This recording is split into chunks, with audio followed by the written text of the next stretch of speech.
Alléluia. Alléluia. Oh oui, Seigneur.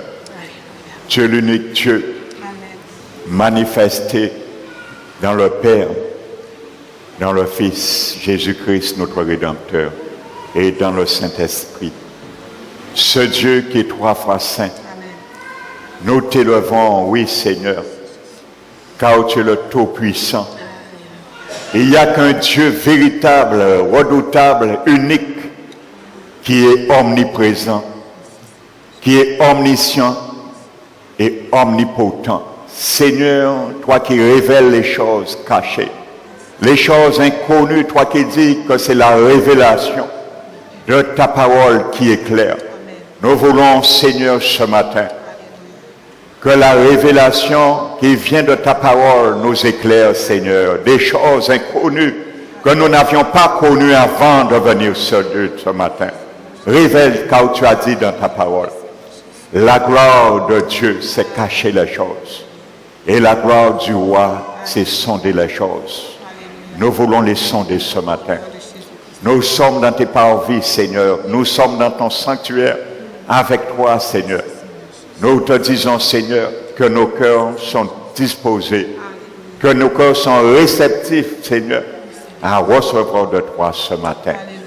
Je dépose à tes pieds, Seigneur, toute contrainte, tous ceux qui voilent encore certains aspects de notre intelligence, que ce matin, par le nom puissant et le sang de Jésus-Christ de Nazareth, que le voile d'aveuglement soit déchiré dans toute pensée ce matin, au nom de Jésus.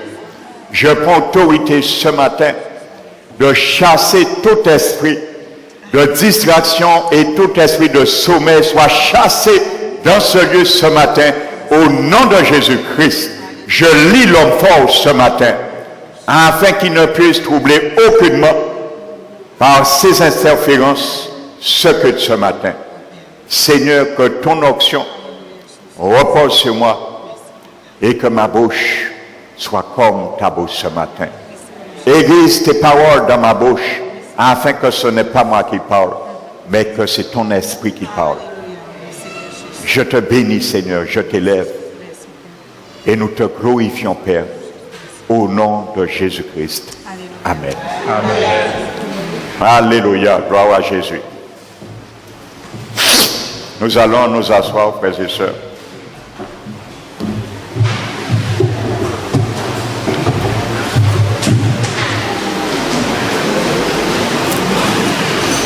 Donc je bénis ceux et celles que je n'avais pas vus. Amen. Donc ce matin, nous allons continuer sur l'enseignement, la prédication de dimanche dernier. Le titre, c'est l'Église. Amen. Donc l'Église, tout le monde parle d'Église, tout le monde dit j'ai mon Église. Mais est-ce que tout le monde connaît la terminologie, l'étymologie de ce mot? Donc c'est pour cela le Seigneur, je le disais dimanche, m'a mis à cœur. Compte tenu, j'ai dû confronter dans une visite un couple âgé et je suis resté 5 heures de temps, Bible en main, à les démontrer qu'est-ce que l'idolâtrie. Et il y a la femme qui n'a pas été tout à fait convaincue. Amen. Donc c'est pour cela que beaucoup pensent que du fait qu'ils sont dans une église, qu'on pense également que c'est le baptiste, qu'on est sauvé, qu'on est avec Dieu. Donc c'est une illusion. Amen.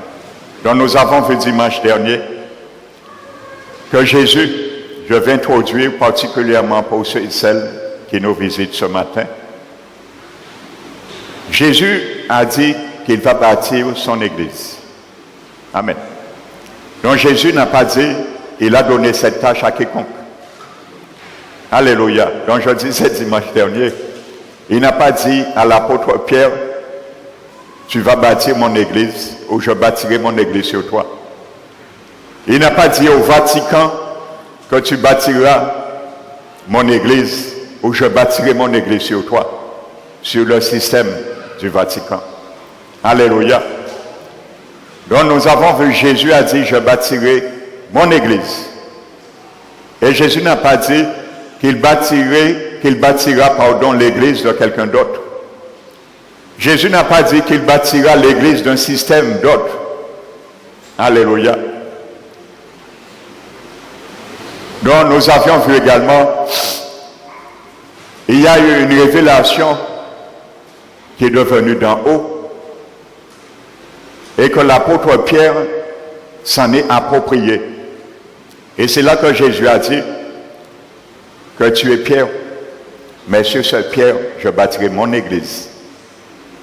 Donc je redis que dans le grec, il y a deux mots différents. Le premier mot, Pierre, dans le grec, que Jésus a évoqué pour l'apôtre Pierre, par rapport à la révélation qu'il a reçue, qui était Jésus. Jésus l'a dit, tu es Pierre. En grec, c'est Pétros. Et Pétros, en grec, veut dire caillou. Il a dit à Pierre, tu es un petit caillou. Mais sur cette pierre, un autre mot grec, Pétra, qui veut dire rocher, roc. Mais sur ce roc, moi, pas sur toi. Alléluia. C'est un jeu de mots que Jésus a fait. Il a dit, tu es un caillou, mais sur ce rocher, moi, je bâtirai mon église. Et ensuite, entre autres, la révélation qui vient de moi, je bâtirai mon église. Par rapport à la révélation et ce que je suis. Alléluia. Ce roc et ce rocher. Amen. Donc nous allons voir maintenant qui font partie de l'église du Seigneur maintenant. Quand je disais, tout le monde dit j'ai mon église, je fais partie plutôt de l'église du Christ. Alléluia. Donc nous allons voir qu'est-ce que ça veut dire faire partie de l'église du Christ. Qui sont ceux et celles qui font partie de l'église du Christ? Parce que Jésus a dit, je bâtirai mon église. Donc ça veut dire que Jésus va utiliser du matériel pour construire, pour bâtir son église. Il y a un fondement et il y a les pierres, les parpaings qu'il doit mettre les unes sur les autres pour achever son église. Amen. Donc sachez, le jour de la Pentecôte, nous allons le voir, je l'ai dit, l'apôtre Pierre a été le premier caillou que Jésus a mis sur son fondement. Par rapport à la révélation, il a reconnu que Jésus était le Christ. Amen. Donc, le jour de la Pentecôte, quand Jésus avait dit « Je bâtirai mon église », il faisait implicitement au jour de la Pentecôte où son église a été bâtie. Ou plutôt l'église primitive. Donc il a commencé à prendre les premières pierres dans la carrière de ce monde. Parce que c'est là que Jésus va prendre les pierres. Amen. Donc il a commencé à partir de la Pentecôte, d'où il a construit son église, à prendre les pierres dans la carrière du monde, dans la main du diable. Alléluia. Et il a commencé à les structurer dans son édifice. Et lui-même est le fondement, le béton coulé. Donc l'église du Christ n'est pas achevée. Donc Jésus est en train de continuer à bâtir son église. Et l'église de Jésus sera définitive, achevée. Il y a une première pierre qui a été mise le jour de la Pentecôte. Il y aura une dernière pierre qui sera mise pour achever son église le jour de son avènement. Lorsque le Seigneur Jésus reviendra, ça veut dire que la dernière pierre a été choisie dans le monde et posée. Donc, son plan architectural sera esquissé. Ce sera achevé.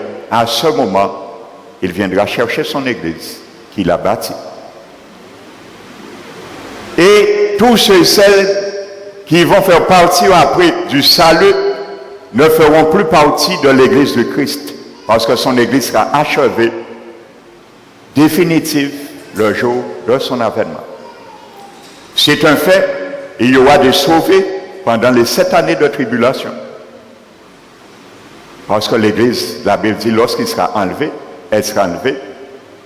Il y aura 7 années de tribulation, qui sera la tribulation pendant les 3 années et demie, et les derniers 3 années et demie, ça passera à la grande tribulation. La Bible parle de tribulation et de grande tribulation. Ça, nous allons faire la différence le jour où nous allons parler de temps de la fin. La Bible parle de la tribulation, mais de la grande tribulation. La tribulation se fera pendant les 3 ans et demi, les 7 années, et la grande tribulation, les 3 ans et demi, pendant ces 7 années. Donc il y aura des sauvés encore sur cette terre. Mais les sauvés ne feront plus partie de l'Église. Ils seront les invités du noce de l'agneau. Ils seront sauvés. Amen. Donc ce n'est pas le sujet aujourd'hui. Donc nous allons voir qui font partie de l'Église du Christ. Est-ce que, comme je disais dimanche, dès qu'on vient dans une église, dans une assemblée, on est sauvé, on est membre de l'Église du Christ, on fait partie du peuple de Jésus. Donc nous allons voir ce qu'en dit la Bible. Dans le mot Église, j'avais donné l'étymologie de ce mot. Le mot Église, en grec, c'est Ecclésia. Il est constitué d'un préfixe ek qui veut dire hors de. Amen. Et du radical et dont la forme verbale klareo veut dire j'appelle. Donc étymologiquement le mot église en grec veut dire celui qui est appelé hors de. Hors de. Amen. Voici le mot, la définition du mot église. C'est celui qui est appelé hors de. Alléluia. Donc mon frère, ma soeur, si tu fais partie de l'Église du Christ, si tu as choisi, tu t'appelles Ecclésia. Celui ou celle qui est appelé à être hors de. Nous allons voir hors de quoi. Parce que beaucoup disent, je suis sauvé. Beaucoup disent, je vais à l'église.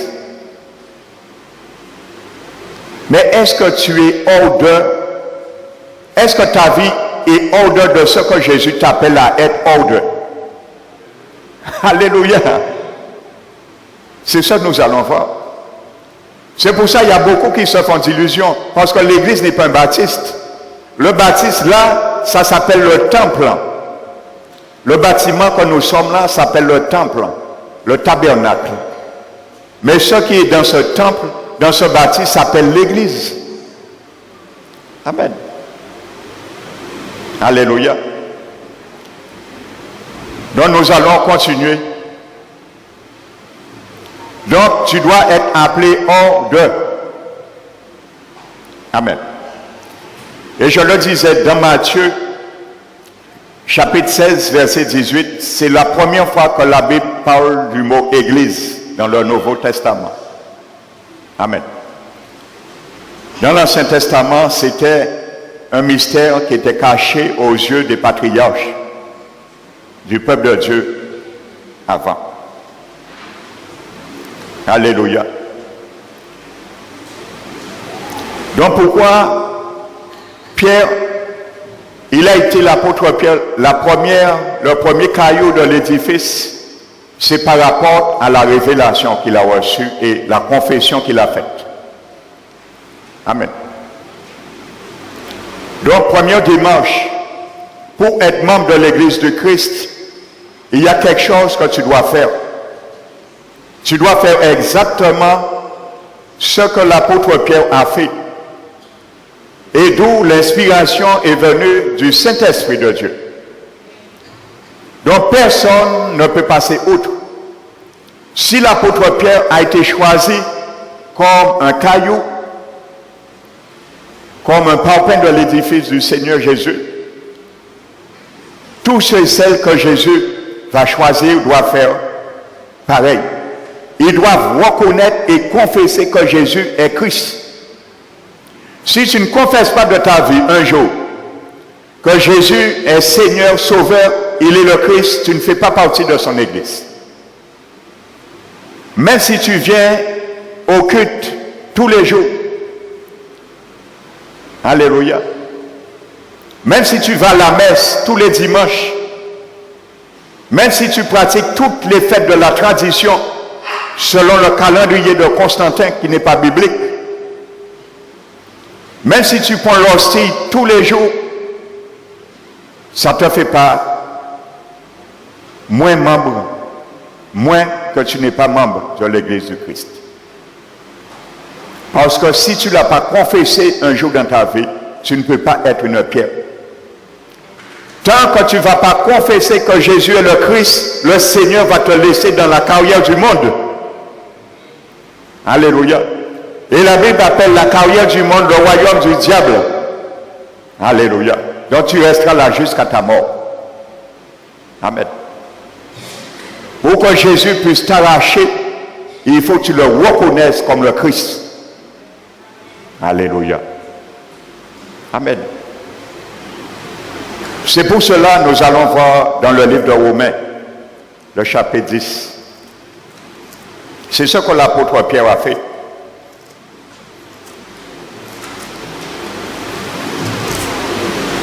Et personne ne fait exception à cette règle. Amen.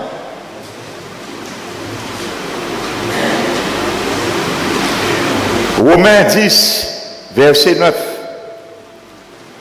Donc si tu veux faire partie de l'Église de Christ, pour être choisi, voici ce que Dieu considère. Parce que Jésus a dit, il bâtira son Église. Donc il est l'architecte. C'est lui l'architecte, c'est lui. Donc Jésus a élaboré un plan, même avant la fondation du monde. Amen. Parce que tous ceux et celles qu'il avait prédestinés à être sauvés avant la fondation du monde, elles étaient déjà considérées comme l'ouvrage dans les mains de Dieu. Et il a préparé de bonnes œuvres pour nous qui sommes son ouvrage, afin que nous puissions les pratiquer. Pas pour être sauvés, mais pour rester sauvés. C'est là la différence. Nul n'est sauvé par les bonnes œuvres de justice qu'il aurait faites. Mais étant sauvé, Dieu nous demande de faire des œuvres pour rester sauvés. Amen. Parce que les œuvres que nous ferons, après avoir été sauvés, traduisent notre salut. C'est pour cela, Jacques a dit, la foi sans les œuvres, elle est morte. Amen. Les œuvres que nous ferons après, étant mis dans l'édifice, vont traduire notre salut, va démontrer que nous sommes sauvés par les œuvres que nous manifestons. Amen. Alléluia. Ces œuvres vont déterminer, vont témoigner que nous sommes bien hors de quelque chose. C'est les œuvres qui vont le témoigner. Alléluia. C'est pour cela, il y avait, cette personne me disait, elle a accepté le Seigneur une année et elle est sauvée. Alors je lui ai dit, non madame, vous ne pouvez pas être sauvée. Vous avez fait une fausse conversion. Vous avez accepté le Seigneur une année et vous allez dans votre église où il y a encore les idoles, où on vous fait vous prosterner, prier au nom des saints. J'ai dit non, mais vous ne pouvez pas être sauvé. Vous avez fait une fausse conversion. Je lui ai dit, quel est le pasteur qui vous enseigne? Quel est le pasteur qui vous enseigne qu'est-ce que le salut? Non. On a accepté le Seigneur. Une année, on reste chez soi, on continue à aller à la messe le dimanche, nous allons continuer à prendre l'hostie, nous allons continuer à confesser nous, et là nous sortir, nous allons vivre toute vie en nous là, c'est même péché, nous sauver. Non, ça t'est trop belle. Quel intérêt j'aurais perdu de venir ici prêcher tous les dimanches? En te fait même temps t'es sauvé. Et l'enfer est vide. Non, ça serait trop facile. Ça, c'est la grande porte. Mais Jésus a dit, la grande porte mène à un seul but, à l'enfer. Mais il y a la petite porte, quand Jésus est cette petite porte. La voie est restreinte et resserrée. Et Jésus a dit, très peu y rentrent. Parce qu'il y a des choses à déposer. Il y a des pactages à déposer. Parce que tu es appelé à être hors de. Alors il y a des pactages que tu dois faire, trier dans ta vie et les mettre là. Parce qu'au moment qu'on est sauvé, Jésus nous met une ligne de démarcation, comme je le sais de le dire, entre le autrefois et le maintenant. Vous étiez autrefois, mais maintenant vous êtes. Éphésiens 2. C'est ça, être hors de. Le hors de veut dire, le autrefois, tu n'y trouves plus dans le autrefois, mais tu es dans le maintenant. Voici ce que ça veut dire, l'étymologique, le préfixe du mot ecclésia, église, ek, order. Alléluia. Donc tu ne peux pas dire tu es chrétien, tu es sauvé, et tu es encore dans l'idolâtrie. C'est une asymétrie. Ça ne tient pas debout devant Dieu. Dieu nous voit condamner toujours, parce que nous sommes dans l'idolâtrie. 1 Corinthiens 6, 11 le dit. Ni les idolâtres ne rentreront pas dans le royaume de Dieu. C'est clair et net. J'ai montré ce verset à cette dame. Quand même, ça a dit, moi, mais ni on gros vierge, au lieu de détruire, il peut laisser, il peut considérer. Au lieu de détruire, comme il ne veut pas détruire, parce que nos cœurs est attaché à ça. Et c'est difficile de te détacher son cœur à une idole. Alors qu'on ne veut pas jeter, Marie a dit, mais pasteur là, montrez-nous que bon Dieu a condamné ça. Pourquoi on insister? Et dit, bon, eh bien, puisque vous nous laisser là, nous pouvons considérer, nous pouvons faire comme si par là, nous pouvons occuper nos deuils. On dit, mais si vous ne pouvez pas occuper d'eux, pourquoi on laisser là? Vérité, je vous dis, hein. Je dis, mais madame, si vous ne considérez pas, vous avez vu, c'est une idole, je condamne ça, et vous-même êtes condamné avec cette idole, pourquoi vous le laissez? Non, les gens ont toujours peur. Quand ils ont dit, nous quitter la religion là, ils ont dit, ils ont tête en nous, ils ont dit, nous renier. Mais même si mon dit ça, ça n'a pas fait rien, parce que Jésus lui-même dit, pas famille en nous qui les soulever contre nous pour l'évangile. L'évangile n'a jamais arrangé quiconque, même au temps de Jésus. Ce n'est pas aujourd'hui l'évangile va arranger. Quelque chose ça. On essaie aujourd'hui, il y a certains serviteurs, et c'est dommage, il faut le dire, il y a certains serviteurs maintenant, ils ont essayé d'arranger l'évangile à Jésus qu'on y voulait, pour présenter un évangile tronqué de facilité, de mensonge, pour remplir l'église. Jésus n'a pas dit nous essayer et enduire à rien l'édifice. Il dit c'est l'architecte.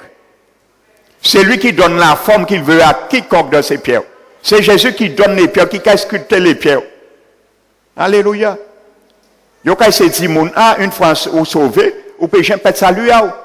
Automatiquement, une église comme ça est remplie. Parce à des bandades. Moun ka vin aigri, moun ka vin amer, moun ka vin toute qualité gens. Et l'église a rempli. Parce que c'est un évangile tronqué de facilité de mensonge. Amen. Parce que la vérité fait fuir. Quand Jésus parlait la vérité, les disciples ont fui un moment. Tout le monde parti, ils ont déserté. Parce que la veille, ils étaient venus, ils ont mangé pain et poisson. Mais le lendemain, là, ils ont venu, ils ont pensé que Jésus était capable de pain et poisson. Ils ont couru, là, ils ont tant de paroles là. Jésus commençait à dire, on n'a pas. Il allait à son là. Les mains, ils ont venu, ils ont goûté à par là. Mais là, ils ont ouvert, quels sont notre butin qui a dans par là. C'est la parole qui a sauvé. Ils ont mangé la nourriture physique qui a sauvé quoi. Mais le lendemain, Jésus met Adam, on a par là, il met la parole maintenant qui a sauvé l'esprit et Amayo, ils sont partis. Alors Jésus a dit à ses disciples, ses apôtres, qu'est-ce qu'on attend pour partir aussi? Il dit, mais qu'est-ce qu'on attend aussi? Et ils ont dit, mais Seigneur, mais tu as la parole de l'éternité. Ça veut dire la parole de Dieu, c'est ça qui sauve, c'est ça que Jésus voulait dire. Amen. Parce que ça casse son nez, fait trembler conception erronée en nous. Et nous avons une décision à prendre. Amen. Donc, regardons ce que l'apôtre Paul dit. Romains 10. Première condition pour être considéré comme une pierre que Jésus met dans son édifice. Verset 9. Si tu confesses de la bouche, c'est ce que Pierre a fait. Si tu confesses de ta bouche le Seigneur Jésus, alléluia, c'est ce que Pierre a fait. Et il a dit, tu es le Christ. Il a confessé de sa bouche. Et il a été une pierre vivante. Donc personne ne fait exception à cette règle. Alléluia. Et si tu crois dans ton cœur que Dieu l'a ressuscité, des morts tu seras sauvé. Vous savez pourquoi Dieu n'a pas dit, n'aurait pas pu dire simplement, si tu confesses de ta bouche, ça aurait suffi. Vous savez pourquoi le Seigneur dit, si tu crois dans ton cœur aussi? Parce que notre confession doit être en phase avec notre cœur. La Bible dit, c'est de l'abondance du cœur que la bouche parle. Parce qu'on peut beau confesser Jésus, si on n'est pas sincère, on a fait une confession liturgique, mais ça ne nous sauve pas et nous péquons ni l'Esprit de Dieu. Parce que Dieu donne son esprit lorsqu'on confesse Jésus et on croit dans son cœur, vraiment et sincèrement. Alléluia. Et c'est pour cela, il y a beaucoup qui viennent, ils confessent le Seigneur Jésus dans leur vie et après on voit qu'ils ont fait une fausse conversion. Parce qu'ils ont confessé liturgiquement, mais au fond d'eux, ils n'étaient pas sincères. Ils n'ont pas cru vraiment dans leur cœur. Dans leur cœur. Et c'est pour cela, la Bible dit, c'est en croyant du cœur qu'on parvient au salut. Alléluia. Amen. Car c'est en croyant du cœur qu'on parvient à la justice. Pardon. Et c'est en confessant de la bouche qu'on parvient au salut. Amen.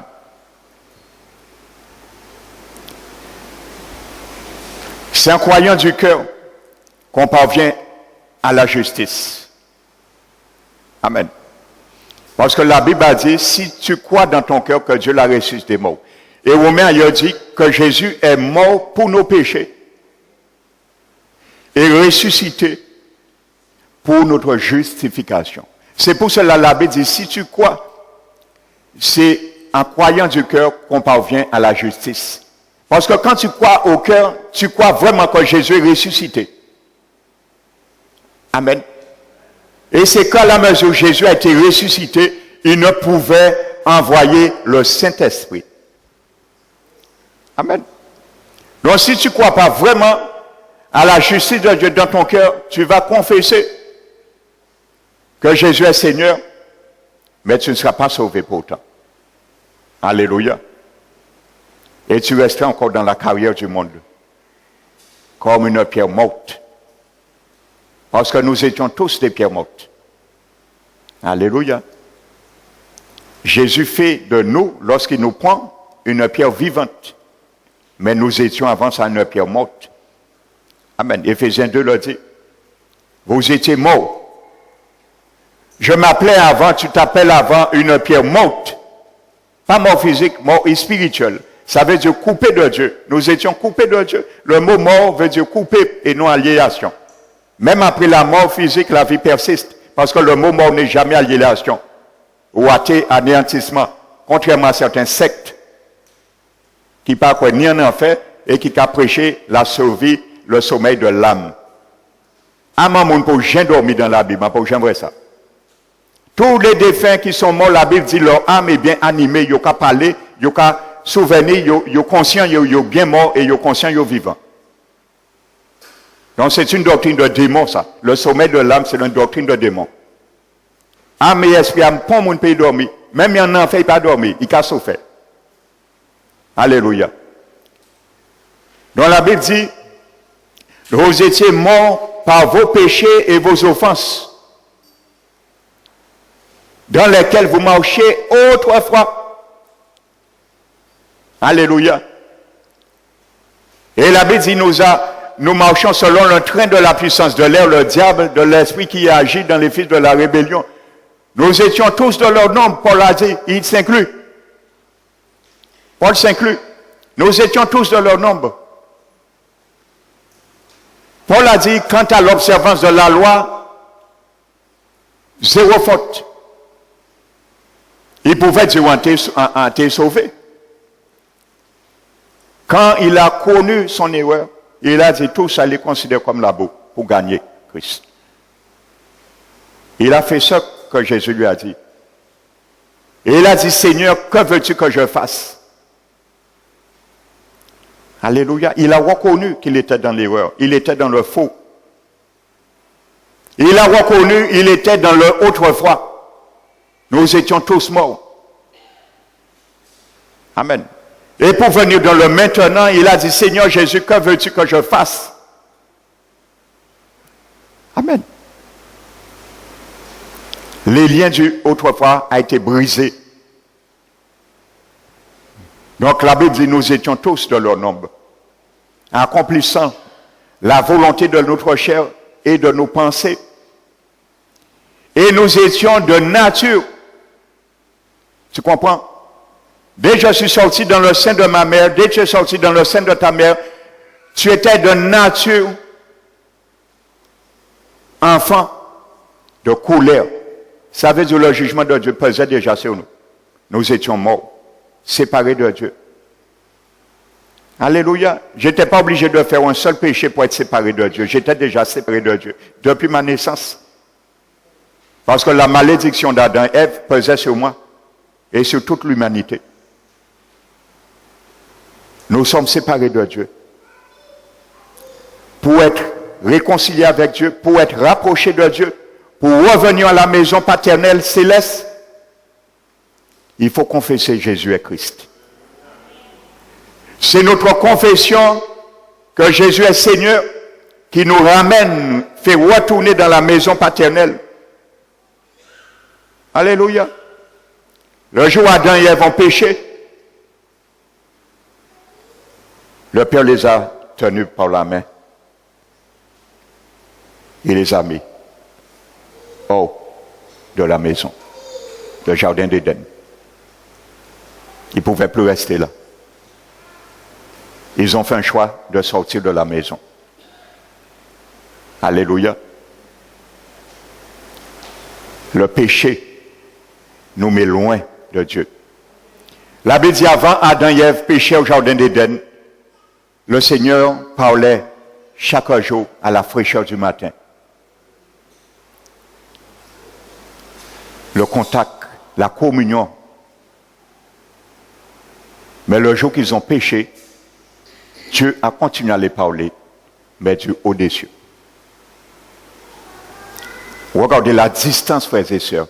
Le péché nous met de Dieu. La Bible dit, Dieu parlait à la fraîcheur, dans la fraîcheur du matin, tous les jours au jardin d'Éden, avant le péché. Lorsqu'ils ont péché, l'Éternel continue à les parler du haut des cieux. Allez calculer les distances là, ça. Quand la Bible dit de lâcher l'idolâtrie, ça détourne mes regards, ça me met loin de vous. C'est une réalité, frères et sœurs. Parce que la Bible dit les yeux de Dieu sont trop purs pour voir le mal. Amen. Ni ça fait garder en combien. Non. Il faut tout donner à Dieu. Lorsqu'on a compris, on ne doit rien retenir et laisser le Seigneur faire. Donc, il faut confesser que Jésus est Seigneur, premièrement. Amen. Tu seras sauvé. Vous avez vu? Tu seras sauvé. Si tu confesses, tu seras sauvé. Il n'a pas dit, si tu viens tous les jours à l'église, tu écoutes les paroles, tu viens prier, ainsi de suite, tu seras sauvé. Non. Si tu confesses que Jésus est Seigneur, tu seras sauvé. Première condition pour être cette pierre, C'est ce que Pierre a dit. Amen. Nous allons prendre 1 Pierre chapitre 2, l'épître de Pierre, chapitre 2.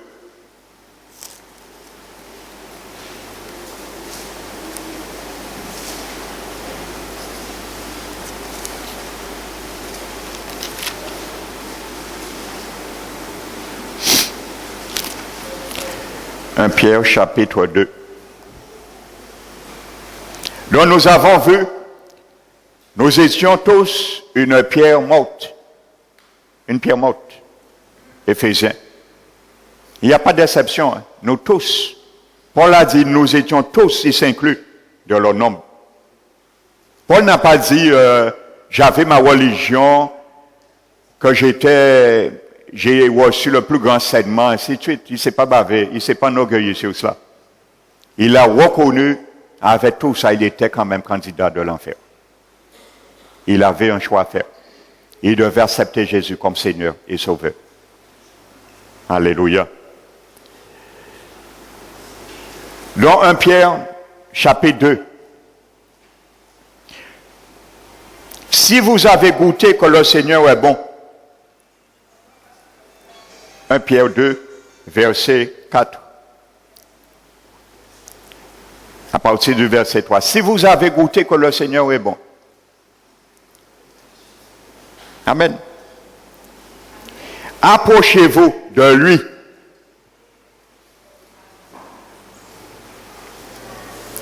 Pierre vivante. Cette pierre s'agit de Jésus. Donc vous voyez, Jésus lui-même est une pierre vivante. Donc il ne peut mettre de pierre morte dans son édifice. Parce que lui-même est une pierre vivante. Alléluia.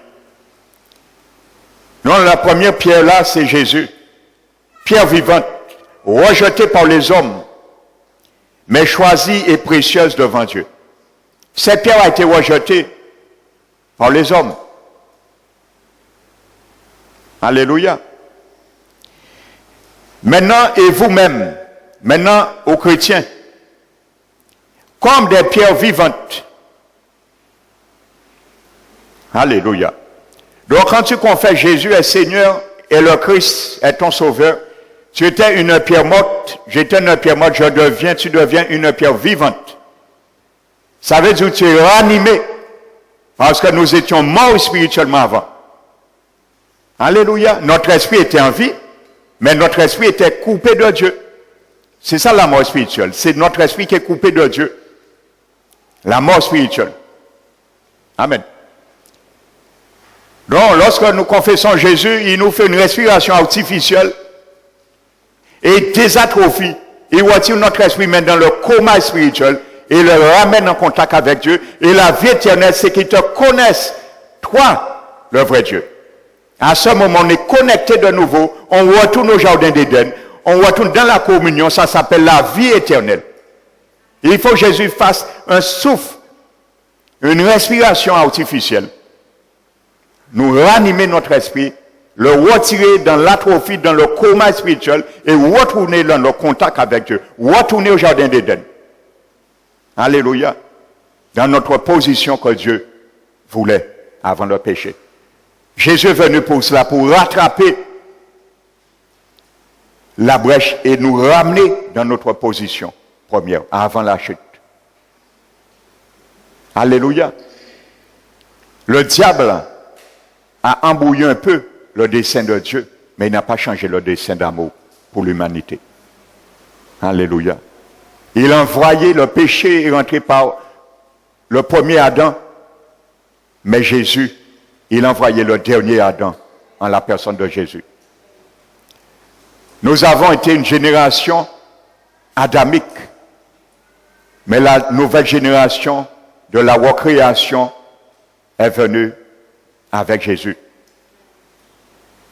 Amen. Donc la Bible dit, il nous fait maintenant une pierre vivante. Amen. Ça veut dire le Seigneur te prend, morts que nous étions par le péché, nos offenses, Lorsque nous acceptons, nous confessons le Seigneur comme certains ont fait dimanche, après le culte. Toi qui t'es avancé dimanche, qu'est-ce que le Seigneur a fait? Quand tu l'as accepté comme sauveur Seigneur, il est le médiateur devant le Père, entre les dieux et les hommes, le médiateur. Et il n'y a pas de médiatrice. Il y a un seul, 1 Timothée 2. Il y a un seul Dieu et aussi un seul médiateur entre Dieu et tous les hommes, Jésus-Christ, homme. Il a pris son sang. Il a passé son sang sur nos vies. Il nous a lavés. Il nous a sanctifiés. Sanctifier veut dire mettre à part. Il nous a pris de l'autrefois et nous mettre maintenant dans un endroit plus saint. C'est ça le mot sanctifier veut dire, mettre à part. C'est pour ça, 1 Corinthiens 6, 11 le dit, vous aviez été lavés, vous aviez été sanctifiés. Il te lave avant par son sang, il te nettoie. Parce que dans la carrière du monde, il y avait de la boue, il y avait toutes sortes de choses qu'on trouve. Alléluia. Mais le grand architecte, il avait tous les instruments. Et l'architecte Jésus-Christ, sachez que son sang est suffisamment puissant pour blanchir toute qualité de tâche. Il y a certaines tâches acides même, peut tirer. Mais le sang de Jésus, son détergent plus grand qui est acide encore. Alléluia.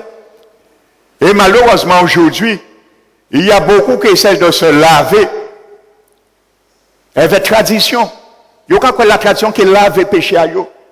Malheureusement dans le monde, beaucoup essaient de se laver par la tradition. Beaucoup essaient de se laver par les bonnes œuvres qu'ils auraient faites. Non, ça ne lave pas. Alléluia. Le prophète Jérémie, Dieu a dit par la bouche du prophète Jérémie à son peuple, quand même tu te laveras avec du nitre. Quand même tu te couvriras avec beaucoup de potasse, sache que tes iniquités demeurent devant moi. Quand même tu te laveras avec la tradition, malgré tu te laveras, quand même tu te laveras par le purgatoire.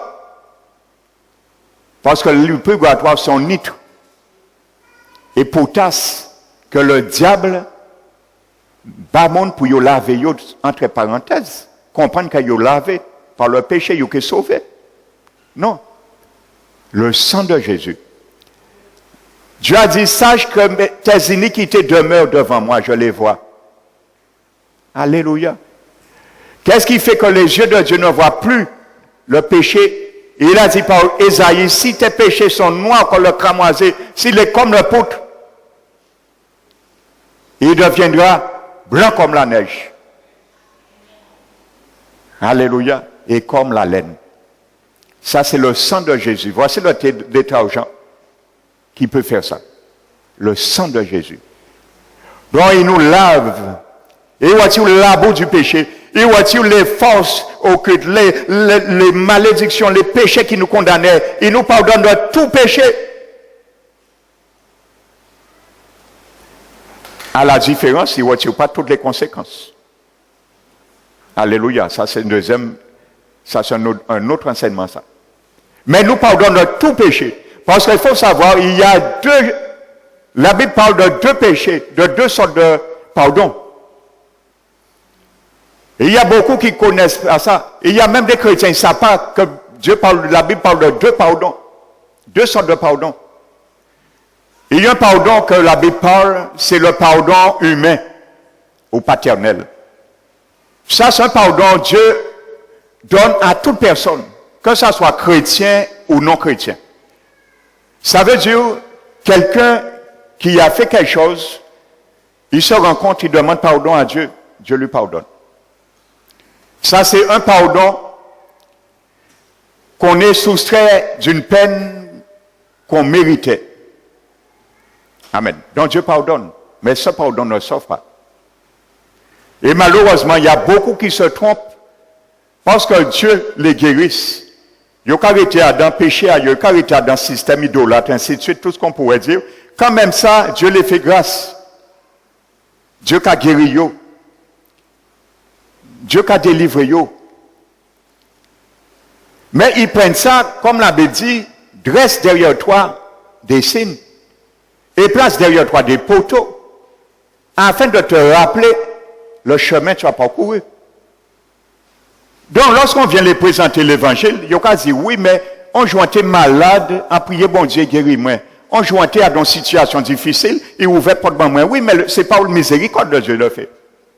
Ce n'est pas une miséricorde. C'est pour nous gagner. Mais ça ne va pas nous sauver. Ça, c'est un pardon humain que Dieu confère à l'homme. Alléluia. Mais il y a le pardon judiciaire que le mot grec décrit par asphésis. C'est le pardon que Jésus a offert le jour de la Sainte Seine. Et c'est ce pardon que Jésus est venu offrir à toute l'humanité, qui le veulent, bien sûr. Ça, c'est un pardon. On est gracié uniquement lorsqu'on a encouru la peine que nous devions faire. Ça veut dire, à la différence du pardon humain, quelqu'un qui a fait un délit, on l'a condamné 40 ans de prison. La personne sera justifiée lorsqu'il aura enduré les 40 années de prison. Le pardon judiciaire que Dieu donne pour être sauvé, c'est cela. Ça veut dire qu'il fallait, pour être pardonné, pour être sauvé, si Jésus n'était pas venu, ça veut dire que chaque personne devait aller en enfer un jour, subir la peine, le tourment, et sortir pour être gracié. C'est ça que ça veut dire, le pardon judiciaire de Dieu. Mais Jésus l'a payé pour nous. C'est pour cela que Jésus est venu comme nous, dans un corps semblable, et Dieu l'a fait pécher pour nous, afin que nous devenions justice de Dieu, par Jésus-Christ. Déclaré non coupable. Justifié veut dire déclaré non coupable. L'acte dont les ordonnances nous condamnaient, subsistaient contre nous, a été annulé, détruit à la croix du Calvaire. Colossiens 2. Donc c'est ce que Jésus a fait pour ceux qui se sont avancés dimanche. Il a détruit les ordonnances, le dossier de nos péchés qui était écrit, nos actes, ainsi de suite. Il nous a lavés par son sang et il nous a conféré le pardon judiciaire. Nous sommes sauvés de toute condamnation à venir. Et maintenant, il a fait de nous une pierre vivante. Et il nous a mis maintenant dans son édifice. Et il va, au fil de nos vies, nous donner la forme qu'il veut.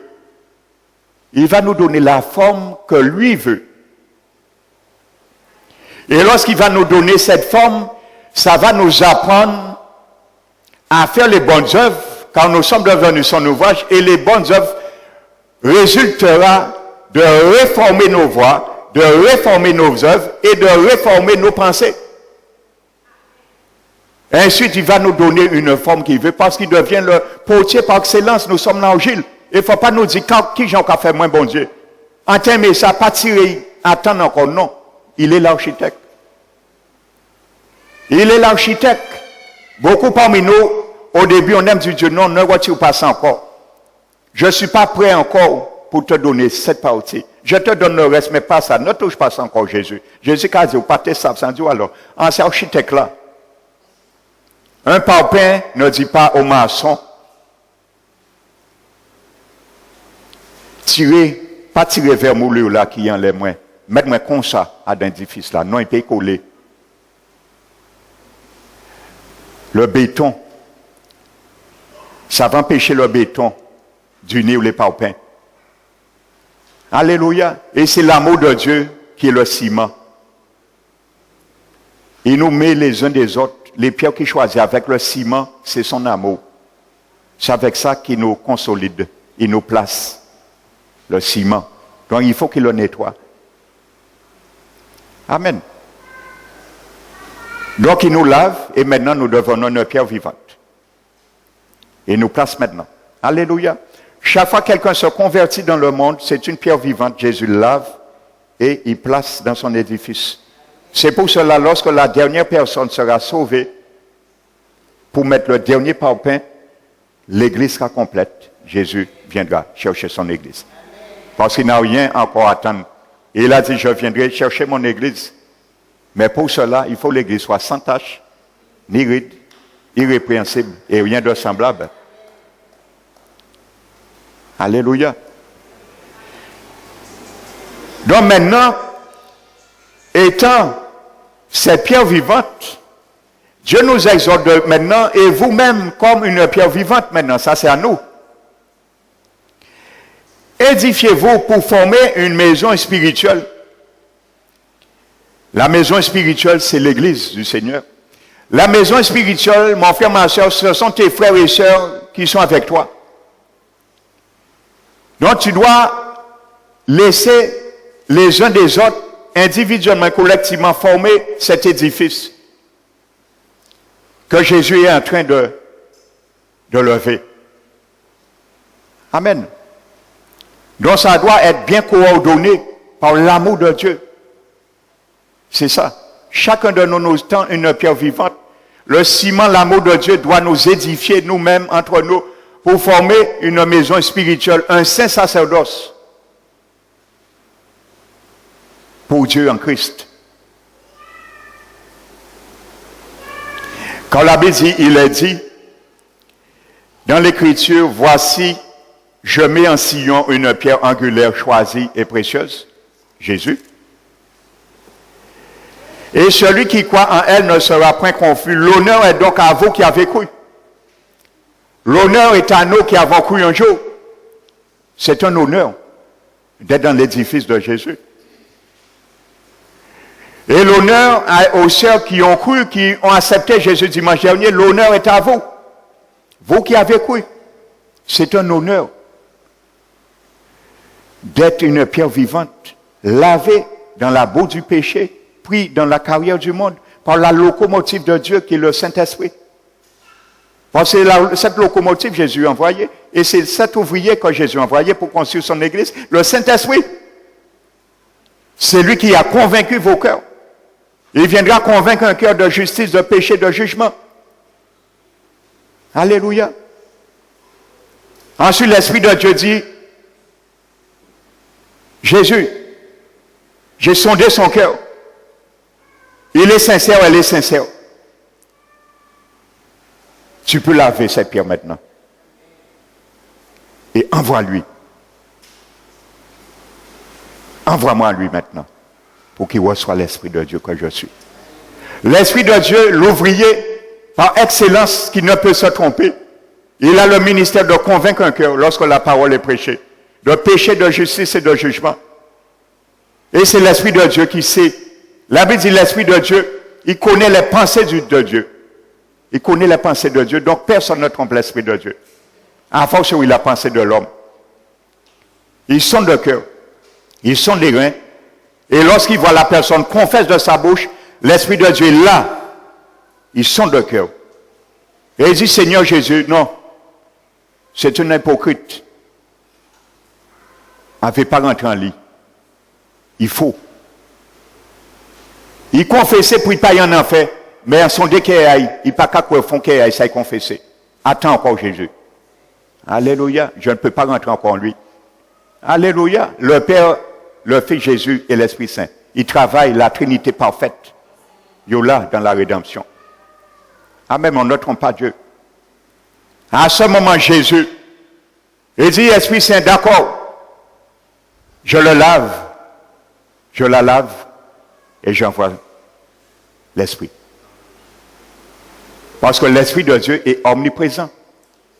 Il est dans les milliards de chrétiens en même temps. Ça, c'est une science qui me dépasse. Pas cher à comprendre ça. La Bible, il est omniscient, omnipotent, omniprésent. Il vit dans les milliards de chrétiens en même temps. Il les écoute en même temps. Il est Dieu. Alléluia. Et ontologiquement, il est une personne. Il n'est pas ni une force impersonnifiée et ni une puissance. Il est Dieu. Il est une personne. L'Esprit de Dieu. Amen. Et c'est lui qui rentre en nous. Amen. Mais pour les incrédules, ceux qui hésitent, ceux qui disent, bon, on peut pas changer, on peut parer, la Bible dit la pierre qu'on rejetait, ceux qui bâtissaient. Parce qu'il y a ceux dans le monde, ils préfèrent bâtir leur propre vie. Alors Jésus a dit, ben, bâtis vie azote. Ils ont refusé les plus grands architectes de l'univers, bâtis vie azote. Ceux qui bâtissaient les incrédules. Incrédules, ceux qui disent oui, mais. j'ai ma foi, Dieu comprend. En cas croire en Dieu. Mais l'abbé dit, tu crois qu'il y a un seul Dieu et tu fais bien. Mais les démons croient aussi et ils tremblent. Alléluia. La croyance n'est pas la foi. La croyance est un ingrédient de la foi. La foi a 3 ingrédients. C'est par foi nous sommes sauvés, mais la foi a 3 ingrédients. Je porterai bientôt un enseignement sur la foi.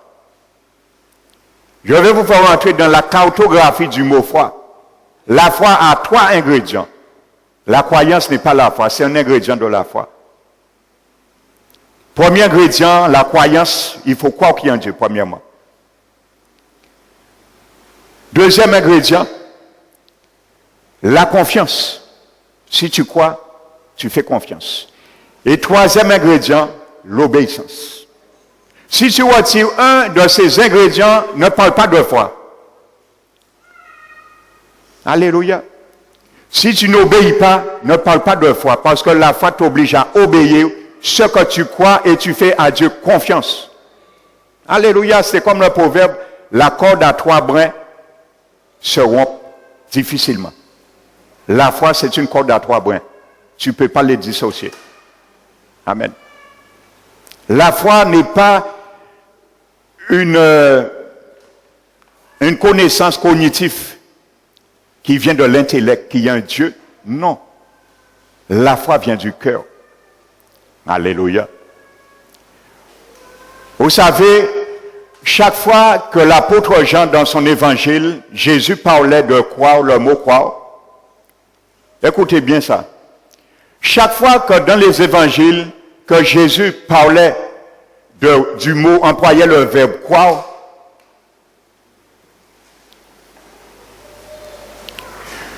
ce verbe était toujours précédé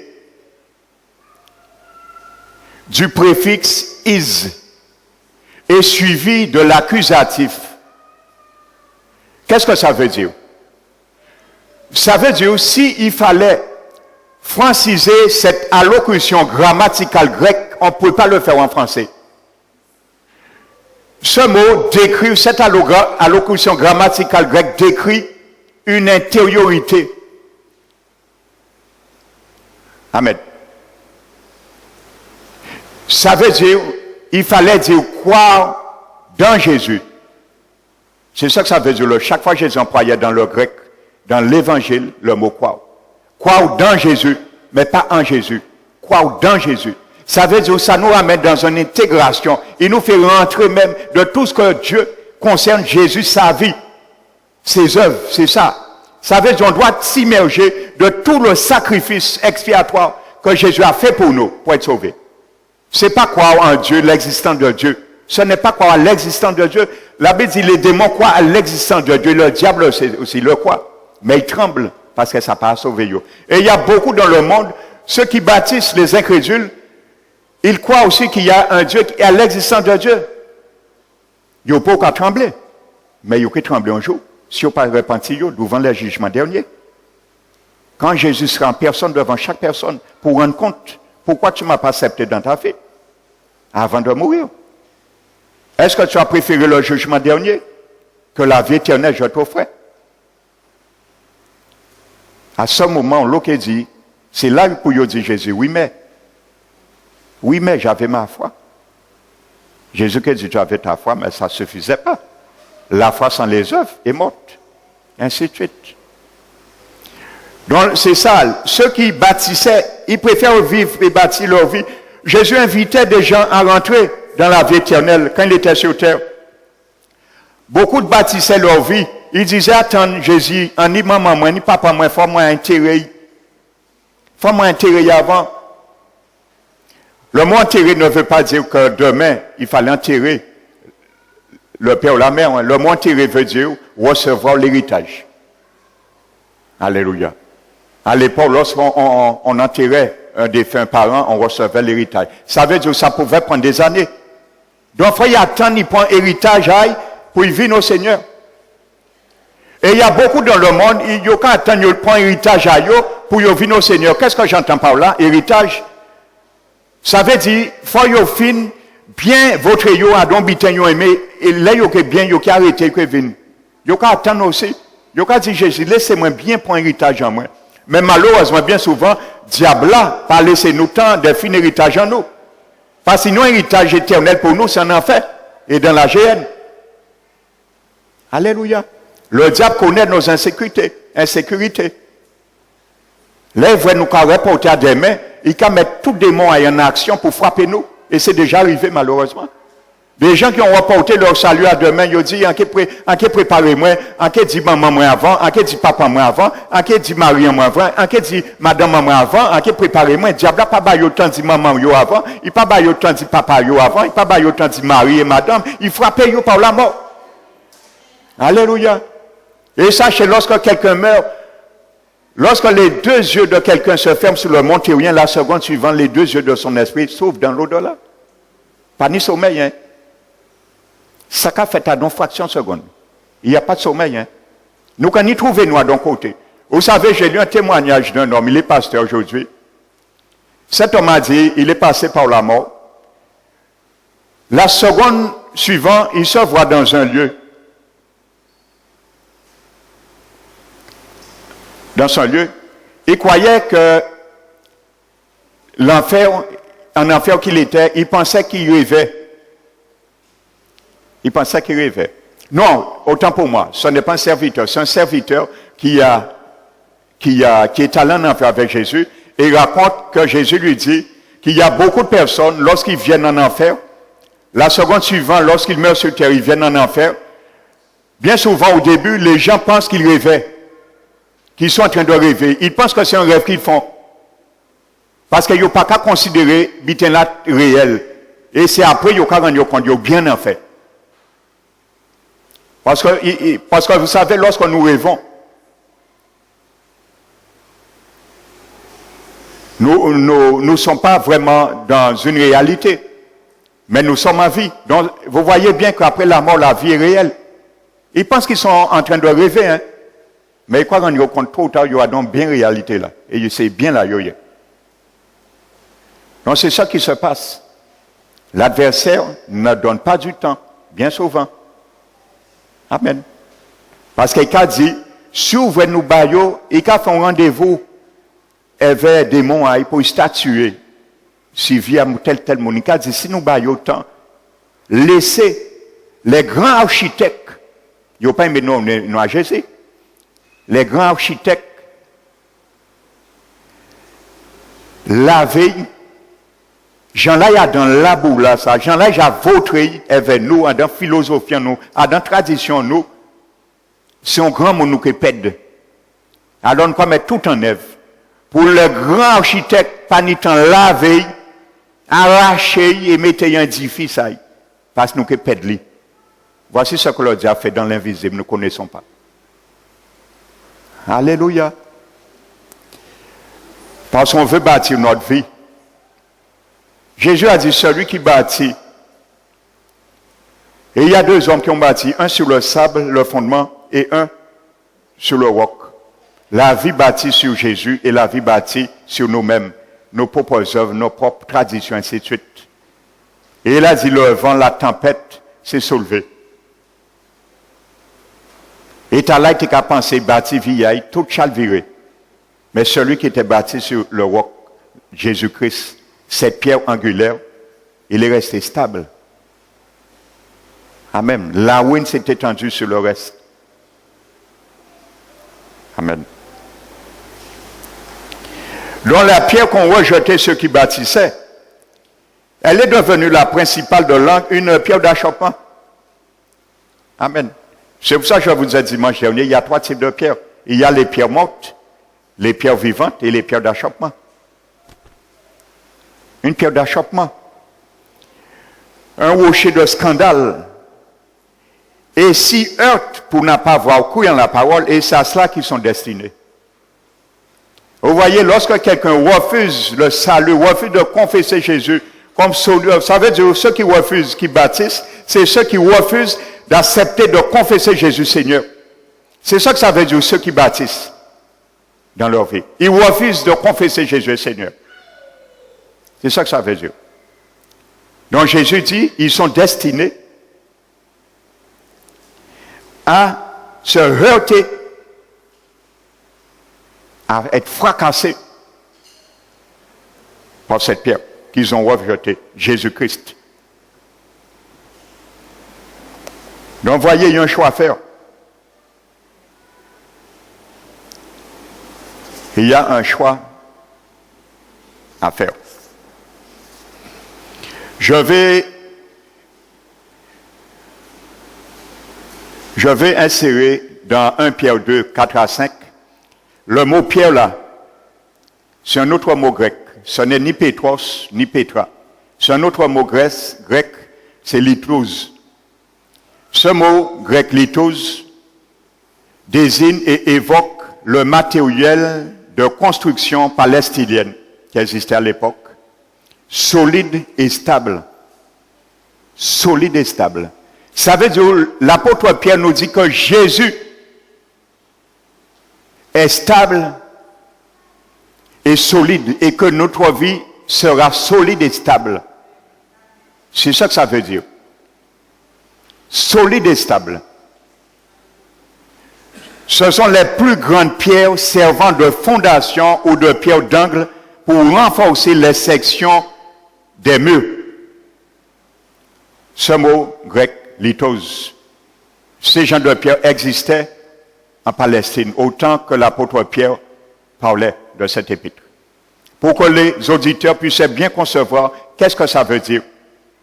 Le Seigneur qui nous ramène, qui nous appelle à avoir une vie solide avec lui et stable. Stable, loin de toute confusion du monde, ainsi de suite. Stable, loin de toute instabilité. Amen. Donc c'est cette pierre vivante que le Seigneur nous dit de nous rapprocher de lui. Et dans toujours cette épître, pendant que nous y sommes, 1 Pierre 2, le verbe approcher est un participe présent et ça souligne, écoutez bien, le verbe approcher dans le grec est un participe présent, ça souligne la nécessité permanente. La nécessité permanente de cette approche. Amen. Ça veut dire, on n'effectue pas cette démarche une fois pour toutes. Le jour où on vient, on accepte le Seigneur, mais c'est une approche tous les jours. On continue sans cesse à s'approcher de Dieu, à goûter, à continuer à goûter le goût que nous avions goûté le jour de notre salut. Amen. C'est ça que ça veut dire, ce participe présent. Donc ça prouve que la foi ne peut être une saisie possession définitive. Dit, en point billet moins, en guichet, parce qu'on enseigne beaucoup et on encourage aujourd'hui beaucoup de chrétiens à aller dans des distributeurs de tickets du salut du ciel. Ils ont prendre un ticket à eux et ils ont mettre en poche à eux, ils ont mettre en côté et ils ont sauvé. Ils n'ont pas fait rien d'autre, ils ont sauvé. Parce qu'il y a dans le distributeur de tickets, il marquait le salut éternel. Mais malheureusement, ce ticket là, ça n'a pas Jésus signé. Saut à Jésus par l'œil. Alléluia. Le sceau du sang de Jésus n'est pas sur ce ticket. Qu'on en trompe l'évangile de facilité. Non. C'est une approche qui persiste sans cesse. Ça veut dire que nous avons goûté, nous devons venir sans cesse continuer à nous abreuver de la sauce, le courant d'eau vive que nous avions goûté et qui nous a sauvés, qui nous a donné et fait jaillir la vie éternelle en nous. Donc, cette adhésion sans cesse renouvelée, ce choix sans cesse confirmé en faveur de Dieu, où l'on délaisse ses appuis humaines. Alléluia. On doit continuer sans cesse de venir goûter. L'approche est permanente. C'est ça que ça veut dire le participe présent. C'est pareil, la Bible nous dit que quand Paul dit je fléchis, fais cette prière, je fléchis les genoux devant le Père. d'où les familles dans les cieux sur la terre tirent leur nom, qui nous a donné selon sa richesse glorieuse d'être puissamment fortifiés dans notre homme intérieur par son esprit. Et il dit, de sorte que Christ habite vos cœurs, étant enraciné, fondé dans l'amour. Dans le grec, le mot habite, c'est un mot qui veut dire, ce n'est pas quelqu'un qui vient, un visiteur qui rentre et qui s'en va. Mais c'est quelqu'un qui vient et qui reste pour toujours dans l'hospitalité qu'on l'aurait faite. Dans le grec, le mot habiter, ce mot grec décrit ça. Quelqu'un qui vient chez quelqu'un, il reçoit hospitalité et il ne sort jamais. Donc quand Paul dit, afin que Christ habite nos cœurs, ça veut dire qu'il faut que le Seigneur demeure, continue à habiter nos cœurs. Ça veut dire qu'il ne faut pas que le Seigneur vienne un moment et ensuite il se trouve mal à l'aise. Et c'est pour cela, par l'habitation, la permanence du Seigneur dans nos cœurs va nous permettre que notre amour soit fondé et enraciné en lui, de son amour. Amen. Ça veut dire plus comment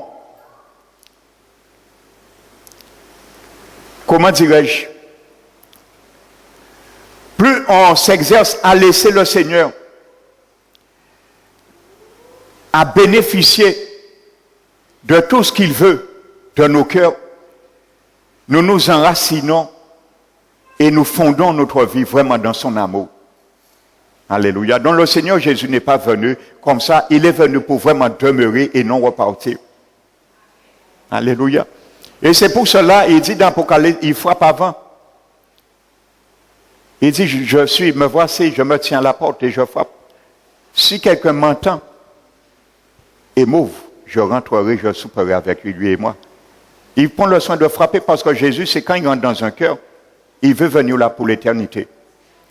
Il ne veut pas venir un moment et partir. Malheureusement, beaucoup mettent Jésus dehors. Il y a beaucoup de chrétiens qui ont perdu leur salut déjà. Ils ont mis Jésus dehors un jour.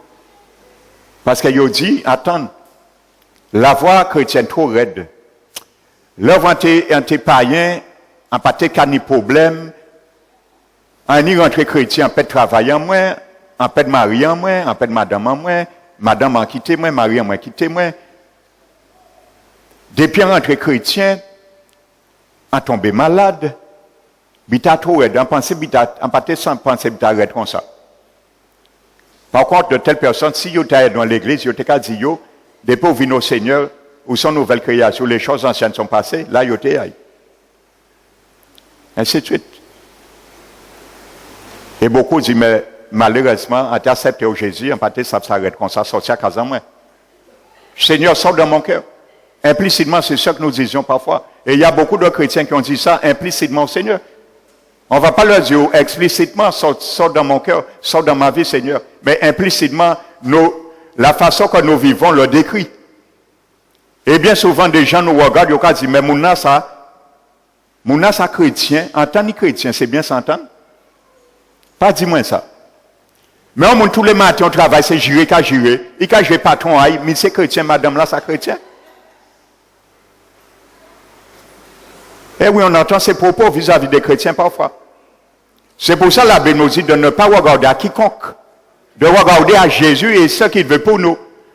Parce que lorsqu'on regarde la vie des gens, ça peut déstabiliser nous et nous avons quitté l'église inutilement des fois. Et nous faisons le malheur de notre propre vie. Et trop tard, le diable a rattrapé nous et qui a fait nous siéger tranquillement au chaud sur les bancs de l'apostasie. Et nous attendons le jugement sur nous un jour. Parce que lorsqu'un chrétien déserte l'église, il ne peut pas aller en l'église encore, il peut siéger sur le banc de l'apostasie, il perd son salut trop tard. Et quand Jésus viendra, il peut décoller. Et qui a été pendant les 7 années en gouvernement l'Antichrist. Alléluia. C'est pour ça que tous les chrétiens ne vont pas décoller, malheureusement. Moi, je me bats à traiter mon corps durement, à l'assujettir, m'obéir le Seigneur, comme Paul le dit. Moi, je le fais, parce que je sais que je ne suis pas sauvé définitivement. Moi qui vous parle, je le fais. Parce que le salut n'est pas qu'une fois pour toutes. Alléluia. Nous sommes sauvés, nous sommes en train d'être sauvés pour être sauvés. C'est une équation, j'aime donner ça. Nous sommes sauvés, nous sommes en train d'être sauvés pour être sauvés. Entre pour être sauvés et sauvés, nous sommes en train d'être sauvés. Entre sauvés et pour être sauvés, nous pouvons tomber, frapons crampe et pas relever nous. Le sauvé définitif se trouve à la ligne d'arrivée, où que Paul l'a vu et il a eu sa couronne de justice. Et il a dit, j'ai combattu le bon combat. J'ai gardé la foi. J'ai achevé la course de mon frère. Et il a dit, j'ai achevé ma course. Pas la course de quelqu'un d'autre. Hein. Paul a dit, tout le monde part dans la piste, mais un seul le remporte. Et il a dit, cours pas dans l'aventure. Comme dans l'aventure, il ne frappe pas comme battant dans l'air. Mais je fais une chose, je regarde j'oublie ce qu'il y a en arrière. Et je regarde à la rémunération. Il a dit, désormais, j'ai achevé ma course. Ma couronne de justice me sera remise par Jésus, mon Seigneur. Non seulement moi, mais tous ceux qui ont aimé son avènement. Pas tous les chrétiens, ceux qui vont aimer son avènement. Alléluia. Et nous allons voir dimanche prochain, quels sont ceux et celles qui ont aimé son avènement. Pas tous les chrétiens. Bien que leur aimer son avènement s'agite pour tous les chrétiens, mais ce n'est pas tous qui vont aimer son avènement. Parce qu'il y a beaucoup qui vont dire avant son avènement, Jésus sortient qui est moi. Saint-Esprit sortient l'Esprit en moi. Parce que l'Esprit de Dieu vit dans l'Esprit de l'homme, il faut le savoir. L'Esprit de Dieu ne vit ni dans notre âme, ni dans notre corps. C'est dans notre esprit qu'il vit. C'est là le contact, la communion perdue a été rétablie.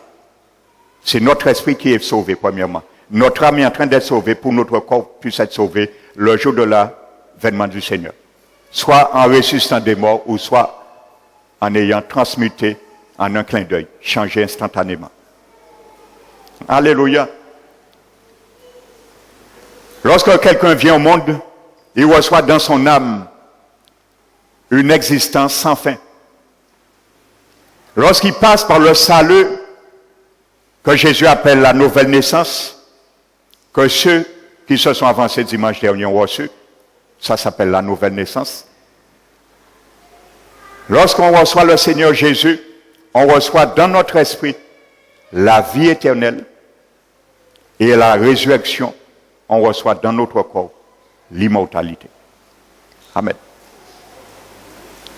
Lorsqu'on vient au monde, je le répète, on reçoit dans notre âme une existence sans fin. Lorsqu'on vient au salut, la nouvelle naissance, on reçoit la vie éternelle dans notre esprit. Et à la résurrection des morts, on reçoit dans notre corps la vie, l'immortalité. Amen. Le Seigneur a bien fait. Les trois parties du tabernacle, nous sommes esprit, âme et corps. Sanctuaire, lieu saint, lieu très saint, lieu saint, les parvis. Il a sauvé l'esprit pour sauver l'âme et ensuite le corps. Et vous savez, c'est tellement bien chaîné. Lorsque nous voyons les conseils, les exhortations que Dieu nous demande en tant que chrétiens, il a sauvé notre esprit parce que l'esprit de l'homme, c'est la vraie personne. Il possède une carte d'identité qui est sa personnalité, qui est l'âme, et il vit dans un habitacle qui est le corps humain. Et c'est pour cela la mort, l'esprit et l'âme déposent le bail de la mort. Le corps, l'appartement se repose, et l'esprit, qui est la vraie personne, rentre dans l'au-delà. Et son âme est attachée à lui. Alléluia. Voici ce qui se passe. Donc le Seigneur a sauvé l'esprit humain. Étant régénéré, l'esprit humain maintenant va amener notre âme irrégénérée, parce que l'homme adamique vit selon son âme. Il est conduit par son âme et non par son esprit. Son esprit est atrophié. Il ne connaît pas, il a perdu la sensibilité de Dieu. Donc il est conduit par son âme. Donc il est sous l'esclavage de l'âme. Il est pris parfois en otage. Donc quand à la régénération, Dieu rétablit les choses. À la chute, c'était le corps, âme et esprit. À la régénération, c'est esprit, âme et corps. L'esprit étant régénéré, maintenant, va appliquer la loi de l'esprit de vie du Saint-Esprit dans l'âme et assujettir notre âme à être renouvelée sans cesse, à obéir à Dieu, à changer de mentalité, à raisonner autrement, à parler autrement, à penser autrement, à sentir autrement les émotions. Et notre âme maintenant, il va maintenant amener le corps physique à mettre en exécution ce que l'Esprit lui dit, notre Esprit lui dit. Dirigé bien sûr par l'Esprit de Dieu, quand nous devons marcher selon l'Esprit. Donc ça se fait esprit, âme et corps. Et c'est pour cela que notre corps devient les instruments de la justice de Dieu. Amen. C'est pour ça que Paul dit, offrez vos corps comme un sacrifice agréable et vivant pour Dieu. Notre corps. Parce que notre corps est le serviteur de mon esprit régénéré. Mon corps est le serviteur de mon esprit. Et malheureusement, beaucoup laissent leur esprit serviteur, leur âme plutôt serviteur de leur corps. Amen. C'est ça. L'esprit étant régénéré, notre esprit étant régénéré, nous apprend à faire mourir les désirs de la chair, les œuvres de la chair. Quand la Bible nous dit, une fois régénérés, nous ne devons plus donner soin à la chair pour satisfaire ses besoins. Les besoins ne pas s'ouvrir. Lié besoin, elle dit non, ma chère, tu faisais ça avant, ça c'était autrefois. Mais non, ma chère, on savent, ou qu'on rappelle moi, mais on savait, là nous sommes dans le monde, nous sommes qu'à faire ça, mais nous ne pouvons pas faire ça encore, chère. Alors, tais-toi. J'élève l'homme intérieur, le nouvel, l'homme nouveau. L'Esprit de Dieu, il prend le contrôle maintenant. Eh oui, ma chère, avant, tu as conduit moi comme ça. Mais maintenant, l'homme nouveau, l'éveil par Jésus-Christ, il prend le devoir. Alors, il a fait terre maintenant. Nous allons marcher non selon la chair, mais nous allons marcher selon l'Esprit à l'aise. C'est ça, bon Dieu veut. C'est ça, l'architecte m'a donné comme recommandation. Mon architecte, c'est Jésus-Christ. Alléluia. Avant, diable, tu es architecte en nous. Nous devons dire la chair. Avant, diable, tu es architecte en nous. Maintenant, c'est Jésus qui est architecte en nous. Alors, nous obligés à accommoder nous selon constitution. Alléluia. Donc, c'est pour ça que Dieu sauve l'esprit premièrement de l'homme. Il sauve l'esprit de l'homme. Afin que l'âme puisse être sauvée et l'âme de l'homme être sauvée par la parole de Dieu. C'est elle qui sauve notre âme. Alléluia. Et qu'on l'a qui est sauvé le jour de la rédemption. Amen. Alléluia. Donc, dimanche prochain, je vais brosser maintenant le schéma type de la fondation de l'Église du Christ. Dimanche prochain, nous allons brosser la fondation type, l'image type de la fondation du baptiste du Seigneur, son Église. Alléluia. Que l'Éternel soit loué et glorifié. Nous allons nous mettre debout, frères et sœurs, pour prier.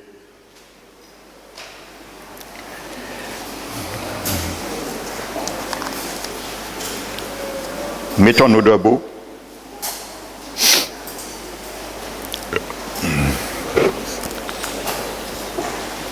Fermons les yeux.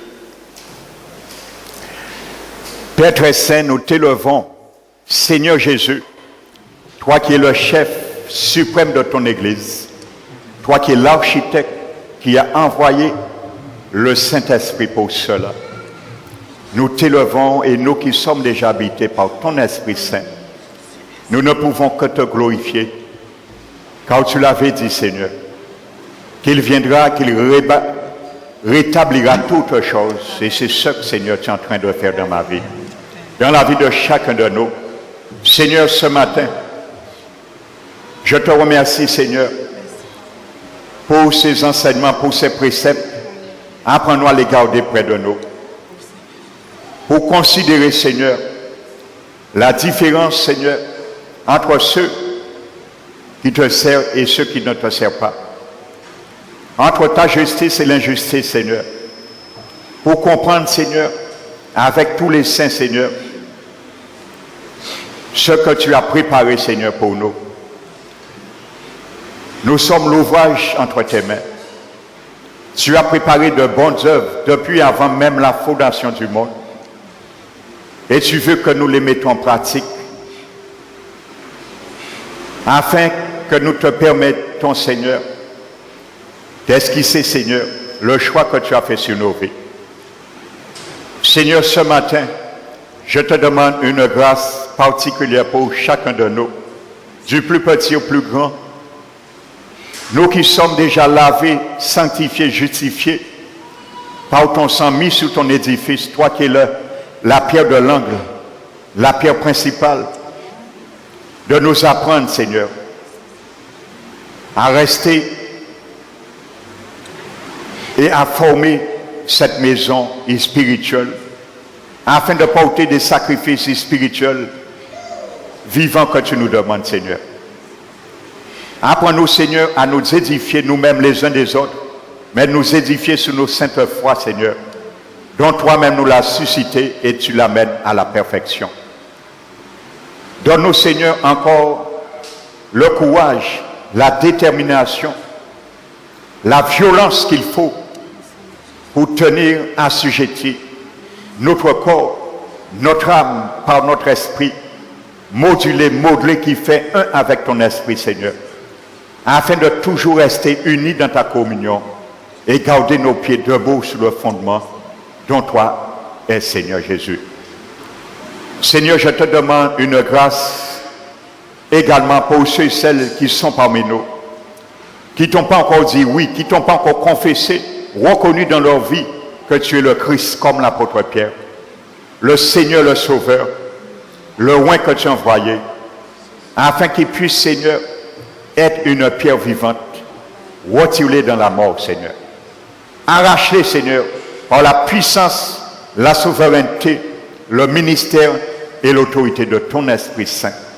Que tu continues à parler à leur cœur, afin qu'ils se tournent vers toi, afin qu'ils puissent venir comme nous l'avons fait un jour, et nous continuons à le faire, à goûter cette pierre vivante que le monde qui bâtissait, les incrédules ont rejeté, mais tu as été précieuse et choisie de Dieu. Afin qu'ils puissent goûter cette pierre vivante, Seigneur, que tu es.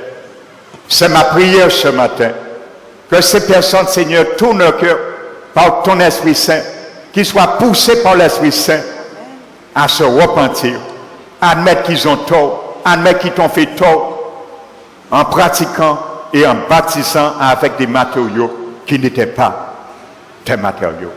Ta parole, Seigneur, inspirée. C'est ma prière pour ces personnes également. Père éternel, relève, visite ceux et celles qui n'ont pas pu venir ce matin. S'ils sont malades, relève-les, Seigneur. S'ils sont découragés, secoue-les, fortifie-les, mais rétablis-les sur leurs pieds. Et qu'ils continuent à demeurer avec toi dans ta présence et lever les yeux vers toi, car tu es le rocher de leur salut. C'est de toi seul vient le secours de l'Éternel. Seigneur, merci mon Dieu, que nous partions dans ce lieu béni, Seigneur, que ta paix règne dans nos cœurs et que ta parole fait écho dans nos vies durant cette semaine. Aujourd'hui, nous te bénissons pour la gloire de Jésus-Christ, Père, en qui nous t'avons prié. Amen. Amen. Nous allons bénir l'Éternel.